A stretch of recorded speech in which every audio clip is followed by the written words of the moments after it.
Affordable housing is the central topic of this election. You hear about it no matter where you are in the city. I think the causes of the crisis are pretty clear. A number of years ago, we were named as a really great place to live in the national media, and that brought in many people. The university, of course, exerts a massive magnetic draw that pulls in not only faculty and staff and students, but also a booming tech sector. And there's also the fact that somehow we've let our public housing stock deteriorate to a point that it is unacceptable. What are ways to move forward? Well, I think the first thing to keep in mind is that we should avoid nostalgia about the past and simplistic answers about the future. We need to be clear-minded and level-headed and realistic about the nature and scope of the problem and what we can do to resolve it. We need to be honest with ourselves and with each other about what cracking this particular nut may involve. And we're going to have to, I believe, have flexibility and a willingness to compromise. I think the first thing to recognize is that this is a regional issue. Charlottesville alone cannot solve this. To that end, I believe that we should coordinate more closely with the Thomas Jefferson Planning District Commission on understanding the housing needs for the whole region and adopting strategies for the whole region. That also means that we're going to have to work closely with surrounding counties. We need to build partnerships with leaders in surrounding counties so that we can solve this as a regional issue. I do believe that rehabbing existing public housing stock is essential. It's unethical to allow people to live in spaces that are not up to scratch in terms of health and safety.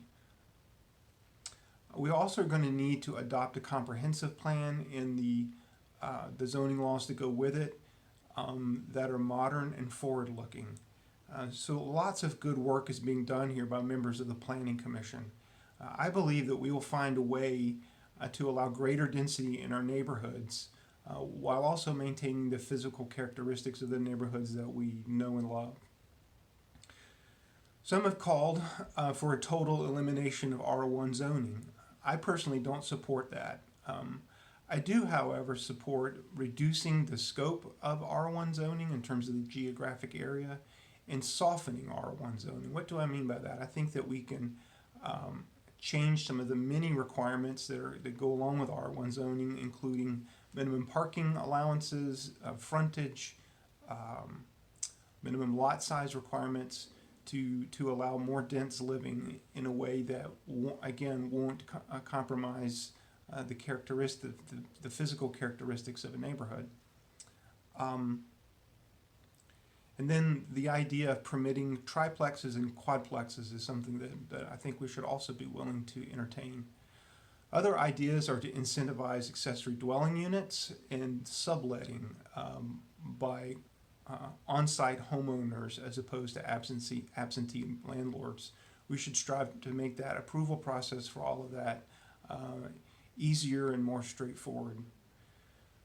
A common complaint you hear around the city is the permitting process for building and renovating in the city. I think that we need a root and branch overhaul not only of the permitting process but also of NDS in general.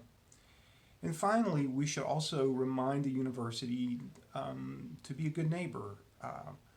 It has been suggested, and I think this is a good suggestion, that the university revise its housing policy to require both first and second year students to live on grounds.